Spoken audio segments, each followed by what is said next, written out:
Sino mga naka-experience diyan ng mga ganitong mga pangyayari, 'no? Sabi dito sa group natin, may grupo tayo sa mga salon owner, sabi niya dito, ah, order sa online, wala namang pambayad, iisa pa lang yung gawa, babali agad. Sino naka-relate diyan? Yan yung ano niya, yan yung post niya, 'di ba? So ang dami ring nag-comment dito, no? Sabi dito ng unang comment, ang kawawa pa dyan, yung rider. Ipapakancel na lang dahil hindi nakabale at walang kita, doble abala pati sa seller. Kayong kung nababasa ng mga staff na maluho at malakas mag-check out, isipin nyo muna 2 beses bago nyo check out. Wala nang kita sa loan, babalihan nyo pa, tang ina. Ah, Eto pa isang comment. Di ako nag-aabono ng order ng staff ko. Kahit tumawag pa rider sa nag-order, paparinig ko pa na di ako nag-aabono. Ayoko ng abusadong tauhan. Ang daming natawa dito sa post na to, no? At meron din akong share sa inyo diyang aking sariling kwento, no? Tungkol sa abono sa mga rider na yan, sa mga delivery, no? At sa mga hindi nakakakilala sa akin, no? Ako nga pala si Jeff Cinco, isang salon owner na hindi marunong sa mga services. So ngayon, dito tayo sa ating branch yan sa loob. Yan, ang Cell Salon, yung pangmalakas ang salon ng Mindanao. Kwento ko lang sa inyo kasi dati, no, nung mga panahong kabaitan pa natin, nung mga panahong nagsisimula pa tayo sa ganitong negosyo, na-experience ko din na yung mga staff namin, mahilig mag-order sa mga online Mahilig magpapaganda-paganda, kahit anong mga orderin, no? Yung mga simpleng ano nila kagamitan, no? Mga damit, o anong order nila sa online.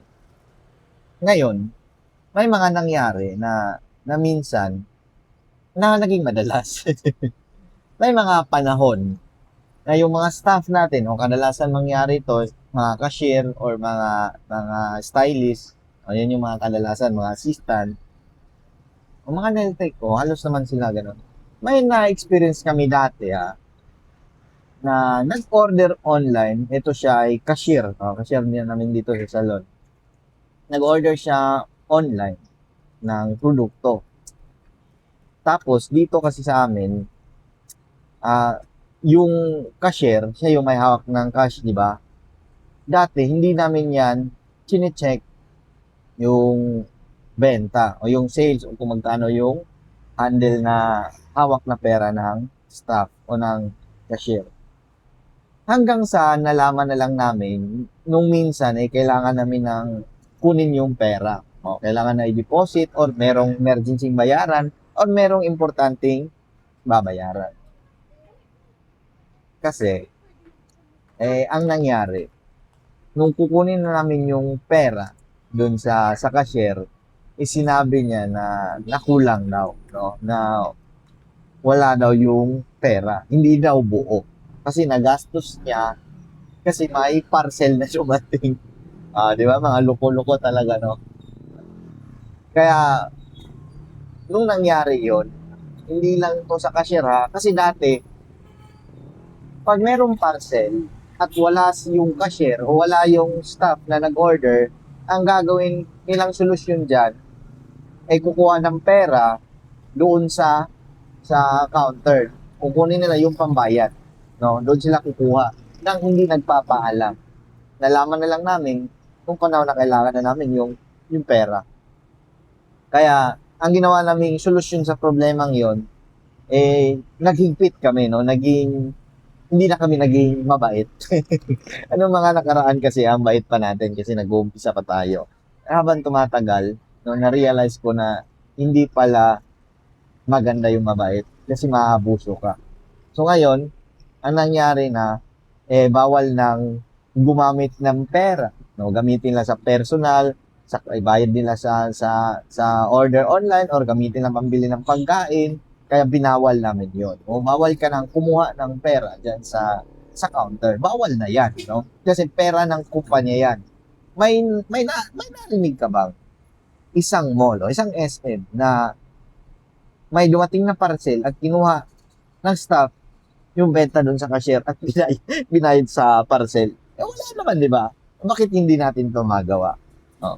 Kaya dito sa amin, sa salon namin, um, lagi ko talagang pinagbabawal o yan talaga yung company rules namin na bawal gumamit ng pera na benta ng salon.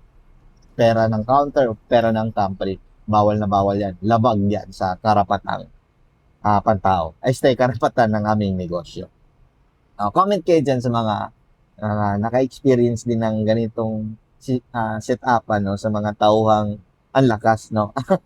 Ang lakas mag ang lakas ng loob na gumastos gamit ang pera sa counter o pera ng negosyo natin. Alam nyo, naniniwala din kasi ako no, na responsibilidad natin yung owner na magpatupad ng policy o company rules para maprotektahan ng ating negosyo. Kasi pag maging mabait ka, no, maabuso ka.